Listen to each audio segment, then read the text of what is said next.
Hello दोस्तों, welcome to Soham classes. दोस्तों, आप सभी का हिंदी मीडियम के नंबर 1 चैनल सोहम क्लासेस में मैं पीयूष आर्या आपका बहुत बहुत स्वागत करता हूं। तो मेरे सभी होनहार विद्यार्थियों, आज आपके सामने आपको पूरे 3 मार्क्स दिलाने वाला आइटम्स और फ्रेजेज लेकर आया हूं, यानी कि लोकोक्तियां और मुहावरे। तो आज के इस वीडियो में आपको जानना है कि कैसे आइटम्स और फ्रेज के यूज हम एग्जाम में करेंगे और कैसे अपने इस मार्क्स को करेंगे ऐड अपने नंबर में। तो चलिए इसी बात पे चर्चा अब हम शुरू करते हैं। और सब इसको करना क्या है, तुरंत आपको अपने दोस्तों में शेयर कर देना है और अभी लाइक कर दीजिएगा और यूज एकदम समझते रहिएगा। जहां पे आपको नहीं आएगा कमेंट जरूर करिएगा। देखिए, सबसे पहली बात, आइटम्स और फ्रेजेज लोकोक्तियां और मुहावरे में हम देखते हैं कि जो आपका ये दिया हुआ जिसे मुहावरा है, ये आइटम्स है अ मैडन स्पीच। तो हिंदी में जैसे आप समझते थे, आप कहते थे ना 9 2 11 होना, तो फिर आप उसका लिखते थे अर्थ। क्या अर्थ लिखते थे कि भाग जाना। फिर उसको आप जब यूज करते थे तो आप ये हमें बताओ कि जो मुहावरा यूज करते थे उसमें भाग जाना जैसा सेंटेंस बनाते थे कि 9 2 11 हो जाना सा सेंटेंस बनाते थे। आप बनाते थे कि वह चोर या पुलिस को देखकर चोर 9 2 11 हो गए, यानी आप ये नहीं लिखते थे कि चोर भाग गए। यानी जो मेन आपका ये फ्रेज होता है, आप उनको अपने सेंटेंस में इंक्लूड करो। तो हम चलते हैं, हम उसको यूज करते हैं। ठीक है, देखिए यूज इसका क्या हो जाएगा, और मैडेन स्पीच का मतलब होता है फर्स्ट स्पीच, प्रथम भाषण। ठीक है, तो कोई भी ऐसे देखो, आपको एग्जाम में मार्क्स लेने तो कोई छोटा सा सेंटेंस करो ताकि आपके लिए इजी हो जाए। मैं कह दिया कि वह अपना प्रथम भाषण दिया, अब उसको और बड़ा करना चाहें तो वह स्टेज पर अपना प्रथम भाषण दिया, वह लोकतंत्र के बारे में अपना प्रथम भाषण दिया। अब हम क्या कर रहे हैं, अब कुछ ना कुछ हम आगे ऐड करते जा रहे हैं।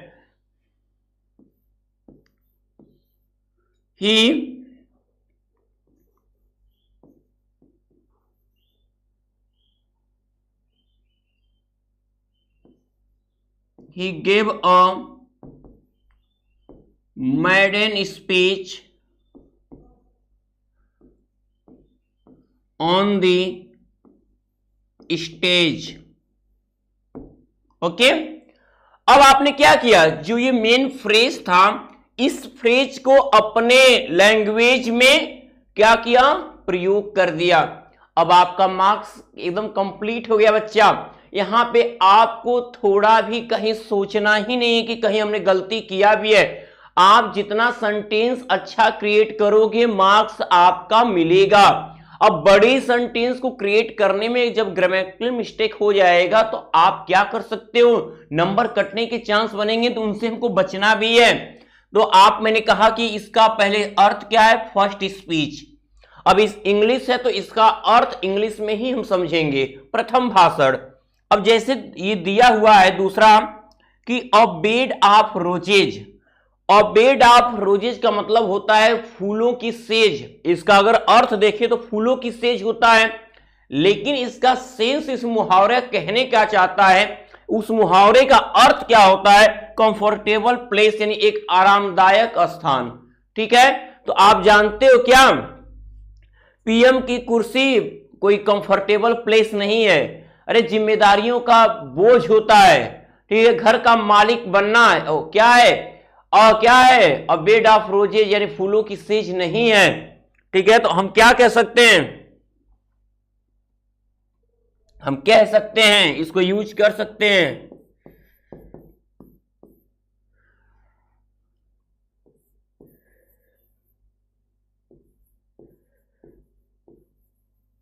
The rank at the position of PM. चलो द रैंक ही लिखते हैं, the rank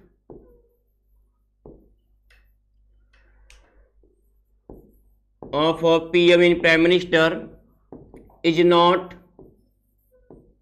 a bed of roses, is not a bed of roses. ठीक है, पीएम का पद जो है कोई फूलों की सेज नहीं है, यानी एक आरामदायक स्थान नहीं है। यहां पूरे देश की जिम्मेदारियां होती हैं, पूरे देश का भार होता है, सबको लेकर चलना होता है। एक परिवार का मुखिया छोटे से परिवार में उलझा रहता है, सोचिए ये कैसे मान सकते हो। यानी जो जितना ही जिम्मेदार पर्सन है वो उतना ही आराम उसको नहीं है। अब हम यानी कि आपने क्या, अब इसमें आपको कंफर्टेबल प्लेस नहीं यूज करना है। जो मेन फ्रेज आपका है अ बेड ऑफ रोजेज, सेंटेंस ऐसा क्रिएट करो, मन में अर्थ निकालो उसका, लेकिन ये जो जहां पे वो अर्थ आ रहा हो आरामदायक स्थान, वहां पे ये फ्रेज मेन फ्रेज को ही आपको नोट करना है। ठीक है ना। अब हम आगे बढ़ते हैं। देखो 3 नंबर आपके तो आने ही आने हैं, तो इसके आपको कहीं जाने नहीं देने हैं। अब देखिए,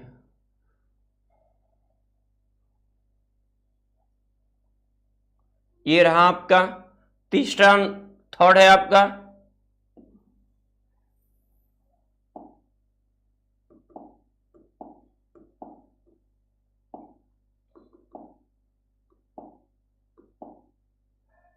a man of letters. A man of letters का मतलब क्या होता है, एक फ्रेज है हमारा अ मैन ऑफ लेटर्स।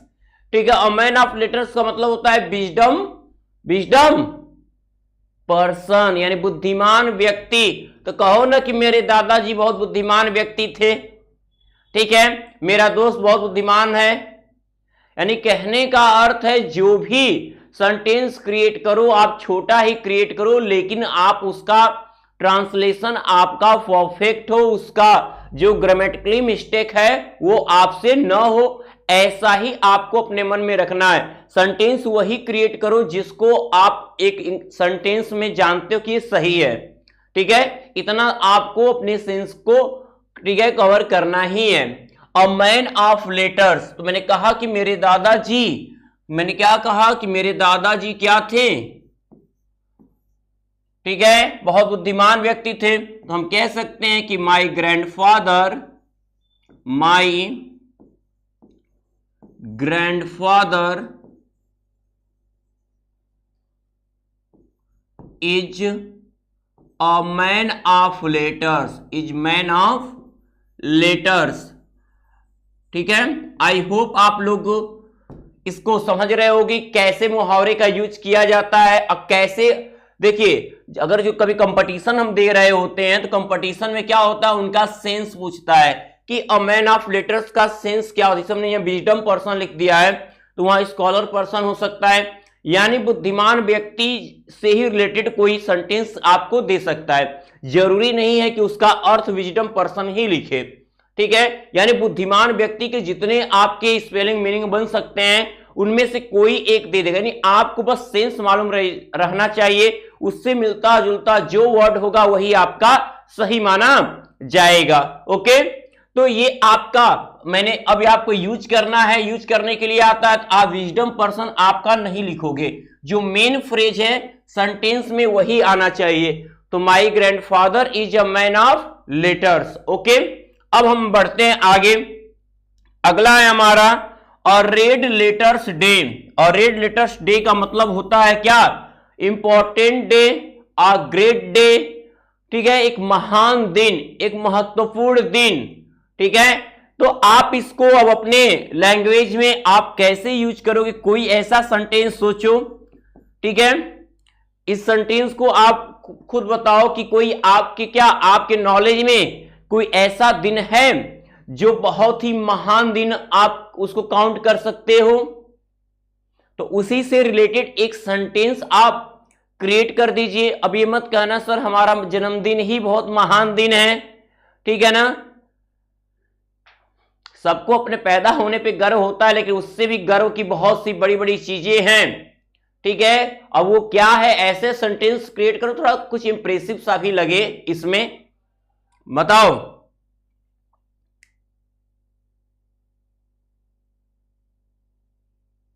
बताइए कौन सा वो दिन आप कह सकते हो। और रेड लेटर्स डे, देखिए थोड़ा सा सेंटेंस यहाँ टाइपिंग का है मिस्टेक, यहां पर ये रेड लेटर्ड है,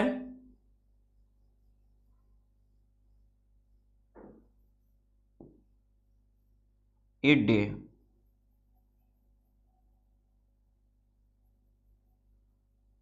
ठीक है, अब बताइए क्या हो जाएगा। हम कह सकते हैं कि 15 अगस्त क्या है और रेड लेटर डे है। ठीक है, बहुत ही महत्वपूर्ण दिन है, तो हम कह सकते हैं 15 August is a red lettered day. 15 अगस्त एक बहुत ही महत्वपूर्ण दिन है। अब बताइए क्या, अब ये सेंटेंस में मैं तब से यही कोशिश कर रहा था कि आप कुछ ऐसा बोलो। ठीक है, चलिए हम आगे अब बढ़ते हैं अगले सेंटेंस की तरफ। बस ध्यान लगाए रहिएगा, समझिएगा अपने से, जैसे मेरे बोलने से पहले कुछ ऐसे सेंटेंस क्रिएट करके कमेंट बॉक्स में आप भेजते रहिए कि ताकि हम देखें कि आप लोगों ने बहुत अपना बेस्ट करने की कोशिश किया। जरूरी थोड़े सबके सेंटेंस अलग अलग क्रिएट होंगे, बस हमको यूज देखना है किसने उस फ्रेज का यूज करते हुए करेक्ट सेंटेंस को क्या है बनाया है। ध्यान देना, जैसे ये है कि बाय लिव्स एंड बाउंस। ठीक है, ये बड़ा बहुत लोग इसको अधिकतर आशीर्वाद के रूप में यूज करते हैं। ठीक है, बाई लिव्स एंड बाउंस। देखिए जो भी मैं बता रहा हूं आप खोजोगे लास्ट 5 इयर्स के यदि आइटम्स और फ्रेज तो आपको दिखने को मिल जाएंगे कि वाह ये तो अक्सर बहुत ज्यादा पूछे गए हैं। तो मैं आपको वही सेंटेंस दे रहा हूं जो एग्जाम में आपके आने लायक है, जो आपको बनाता है एकदम मजबूत। ठीक है, ताकि आप एकदम 3 मार्क्स के लिए आप एकदम सोचो मत के बाद एकदम तैयार हो जाए, वाह मेरा तो 3 मार्क्स जो है आएगा ही आएगा। क्यों नहीं आएगा, क्यों नहीं, आपने पढ़ा है, उसको समझा है, उसको नोट किया है, तो बिल्कुल आएगा। तो बाय लिव्स एंड बाउंस, ठीक है, इसका अर्थ होता है वेरी फास्टली। ये वेरी फास्टली होता है, वेरी फास्टली। ठीक है ना, यानी कि कहने का अर्थ इसका अगर शाब्दिक अर्थ जाए तो होता है दिन दूनी रात चौगनी। जो हिंदी का मुहावरा आता है ना, दिन दूनी रात चौगनी, वही मुहावरा है बाय लिव्स एंड बाउंस। तो यहां यूज हम क्या कर सकते हैं इसका। ठीक है, जैसे मैं अपने सभी होनहार विद्यार्थियों को कि मैं उनको तो ब्लेसिंग ही दे सकता हूं, तो मैं अगर कहूं तो मैं यही कहूंगा कि may you succeed, may you succeed by leaps and bounds, by leaps and bounds। ठीक है, तुम दिन दूनी रात चौगुनी सफलता पाओ, यानी सफलता आपके कदम चूमे। मैं तो यही आशा करूंगा कि आपकी मेहनत हमेशा साकार होती रहे। अब आगे हम आते हैं, ये है हमारा ब्लैक शीप। बड़े टाइपिंग वाले ने बड़ी मिस्टेक कर दी हैं। देखो ब्लैक शीप यानी कि क्या, अब आप कहोगे कि सर ब्लैक शीप का मतलब क्या काला भेड़ होता है? तो शाब्दिक अर्थ पे नहीं जाना, हम फ्रेज पढ़ रहे हैं, वो कुछ ना कुछ उसका अर्थ होता है, उसका एक सेंस होता है, जिसको हम कहने का अर्थ है कि इनडायरेक्टली हम जब किसी को कोई बात समझाना चाहते हैं तो उसमें कोई ना कोई हम चीजों को बोलते हैं, वही हमारा फ्रेज कहावत होता है। ठीक है ना, आप मैंने बोला 9 2 11 की बात बोला, अंधे की लकड़ी बोला, ठीक है, आंखों का तारा होना, ये सब चीजें क्या है मुहावरे हैं। तो वैसे ही इंग्लिश में भी वो फ्रेजेज है।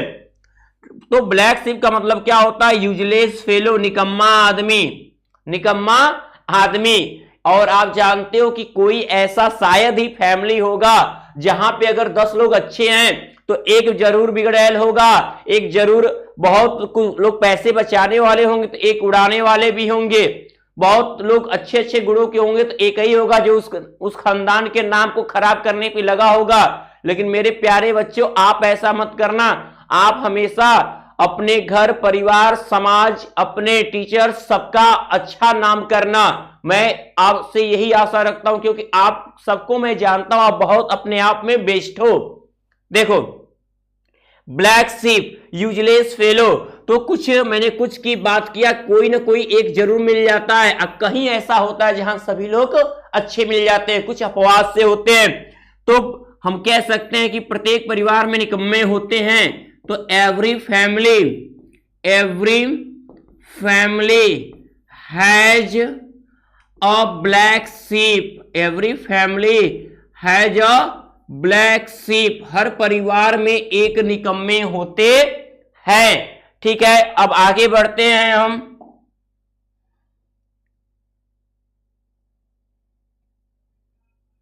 देखिएगा आपका 7वां नंबर आ गया। अब आप सोचो कि अरे इतने तो समझ लिए, क्या हम यहीं पर रुक जाए? रुको मत भाई, कुछ और जान लो। और देखो ज्यादा से ज्यादा आइटम्स और फ्रेज के यदि यूजेज यानी आपको लेने हैं और आपको अपने एग्जाम को बेटर करना है, तो आप हमारे शुभम क्लासेज के 100 बैच से आप ऐड होइए और मात्र 899 रुपए खर्च करने पूरे एग्जाम तक, पूरे आपके ईयरली एग्जाम तक। इतने में आपको हर सब्जेक्ट के नोट्स प्रोवाइड किए जाएंगे, पूरे प्रैक्टिस सेट प्रोवाइड किए जाएंगे। तो देर न करिए क्योंकि ये मौका एकदम बहुत जल्द आने वाले टॉप 100 स्टूडेंट के लिए है, तो ये गवाए ना। आइए अब आपके बाई एंड लार्ज की बात करते हैं, बाई एंड लार्ज की। तो बाई एंड लार्ज का क्या मतलब होता है? ये जनरली डे है, ठीक है, ये क्या है? देखिए जनरली डे, ठीक है, जनरली डे यानी सामान्य दिन। जनरली डे का मतलब क्या है? सामान्य दिन, बाई एंड लार्ज, ठीक है, जिसे हम कहते हैं आमतौर पे। ठीक है, तो आप क्या कह सकते हो? वह आम तौर पे वहां जाता है, वह सामान्य रूप से यह काम करता है। ठीक है ना, तो यूज कर सकते हो आप इसका क्या?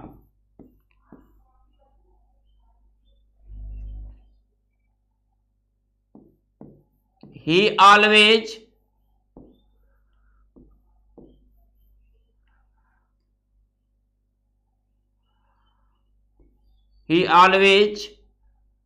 completes his work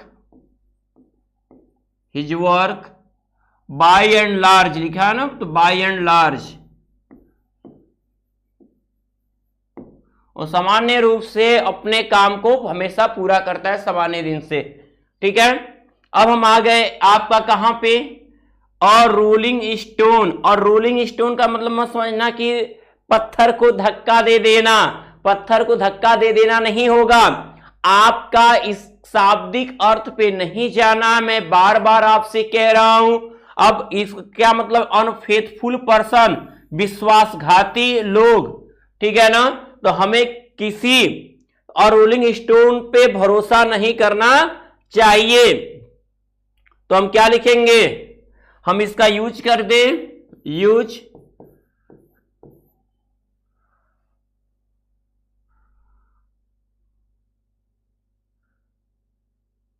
हम कह सकते हैं कि सभी लोग क्या है? रोलिंग स्टोन तो नहीं होते हैं, तो ऐसे और भी कुछ कह सकते हो, या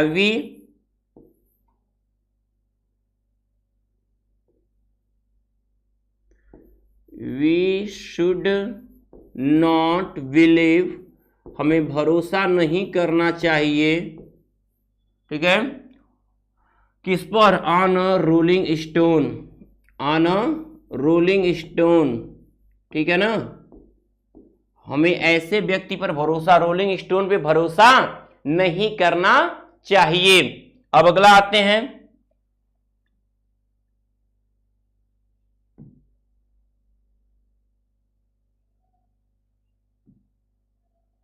देखिए नेक्स्ट है आपका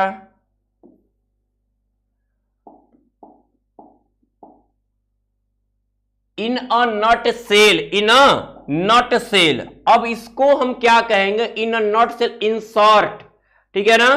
तो इन शॉर्ट मतलब होता है हिंदी में संक्षेप में, यानी छोटे रूप में। तो आप on in a nutshell बहुत ज्यादा पूछा हुआ है, तो कोई ऐसा यूज आप बताओ कि जिसका अर्थ होता हो इन शॉर्ट, संक्षेप में।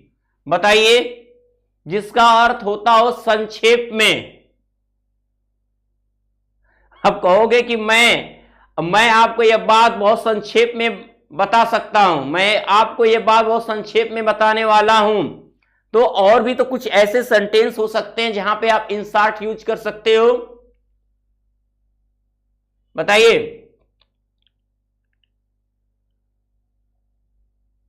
चलिए, बताने वाली बात नहीं कहना चाह रहे हैं आप, कमेंट तो करिए भाई, अपने अपने सेंटेंस तो क्रिएट करिए। हर बार हम ही बताएंगे, आप भी कुछ करो।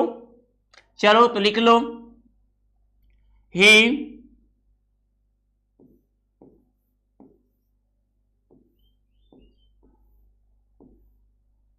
told his topics,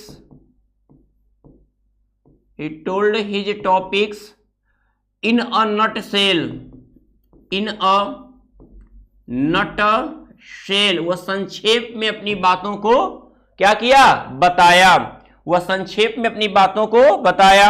अब है क्या, क्रोकोडाइल टीयर्स, यानी फेक एक्टिविटी। वो हमेशा क्या है, क्रोकोडाइल टीयर्स, ठीक है, क्रिएट क्रोकोडाइल टीयर्स। वो हमेशा क्या करता है, अपने फेक एक्टिविटी, यानी कि क्या, झूठी, ठीक है, झूठे चीजों को दर्शाना, झूठी चीजों को दर्शाना क्रोकोडाइल टीयर्स होता है, घड़ियाली आंसू जिसको कहते हो ना। तो बेकार का दुख जताना, तो इसका यूज कर सकते हो। तो लिख सकते हो कि सी ऑलवेज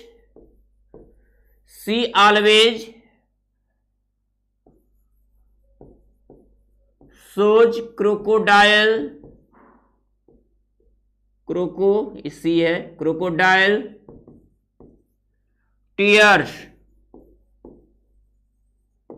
ओके, अब हम आगे बढ़ते हैं। अगला है हमारा कीथ एंड कीन। देखिएगा, कीथ एंड कीन की बात है।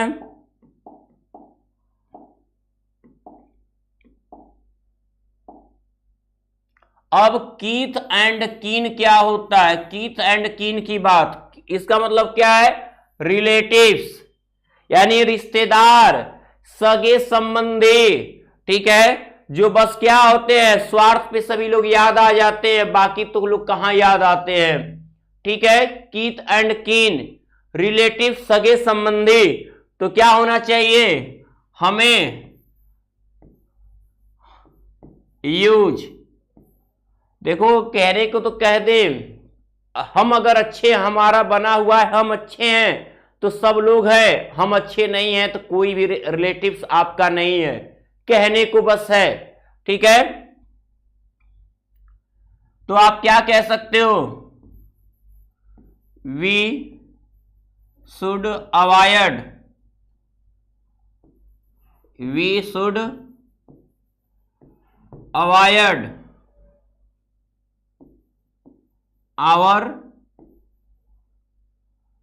Keith and kin, our kith and kin nowadays, आजकल जितना बच सको बचो, बहुत खास रिश्ते ही अब आपके रह गए हैं, बाकी कुछ दूर के रिश्ते अब क्या कर सकते हो, कोई के पास समय नहीं है, जिसके पास समय वो आपसे बस स्वार्थ के लिए हुआ है, ठीक ना। आप उसके लिए हाजिर होते हो, लेकिन आपका काम पड़ने पे वो कभी हाजिर आपके लिए हो ही नहीं सकता, कभी हाजिर नहीं हो सकता आपके लिए। आप अगर, वो आपको जवाब क्या देगा, आपको जवाब ये देगा कि आप उससे क्या करो, क्यों उससे आप आशा रखते हो। तो भाई देखो, हम जिसके लिए कुछ करते हैं अपने आप, हम भी तो कभी सोचते ऐसे मौके पे वो भी हमारे साथ खड़ा हो तो हम रख, लेकिन अब वही व्यक्ति अगर न करो तो वही व्यक्ति नाराज भी होता है, ठीक है, और वही व्यक्ति आपको समझाता भी है। तो ये सब चीजें बहुत सोचने लायक होती हैं, ठीक है। तो ये चीज आप यूज कर सकते हो। अब null and void, null and void का मतलब होता है अनइम्प्रेसिव, अनइम्प्रेसिव यानी अप्रभावशाली। एक ये ऐसा सेंटेंस होगा जिसको आपको क्रिएट करना है कमेंट बॉक्स में। ये आप सबके लिए एक ही मात्र होमवर्क है। मैंने लिख दिया अनइम्प्रेसिव, अप्रभावशाली, तो आप इसको सभी लोग इसका यूज करके कमेंट बॉक्स में दोगे। तो मेरे सभी होनहार विद्यार्थियों, मैं उम्मीद करता हूं कि आज की वीडियो आपको बहुत अच्छी लगी है। तो अब इसे आप ज्यादा से ज्यादा लाइक करें, सभी लोग इसको लाइक कर दो, ठीक है, और सभी अपने दोस्तों में इसे क्या करो, शेयर कर दो, ताकि उनको भी ये चीज मालूम हो जाए और वो भी अपने पढ़ाई को करें बेस्ट। क्योंकि आप खुद बेस्ट हो तो दूसरों को भी अच्छा करने की भी कोशिश किया जाता है। तो अब मैं पीयूष आर्या अब आपसे लेता हूं विदा। Good luck.